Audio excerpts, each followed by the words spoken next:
የቤተሰባችን ፍቅር፣ መተሳሰብና መከባበር መለያው ነው። ልጇን እንደ እግዚአብሔር ፍቃድ ተንከባክባ የምታሳድግ መልካም እናት ነበረች።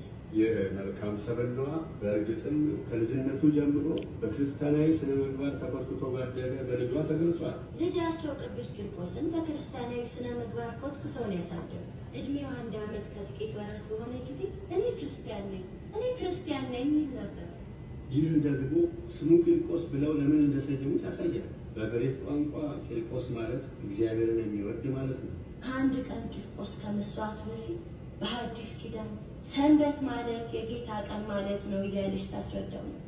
ለእኔ ግን ያ ዕለት የጌታዬና የመድኃኒቴ የኢየሱስ ክርስቶስ መስቀል በጠላቶቼ ላይ ድል እንድቀዳጅ የቸርነቱን ሥራ ያደረገልኝ ዕለት ነው። ዳሩ የሉጣት ዳር ብዙ ማዘን ባለቤቷ ገና በወጣትነት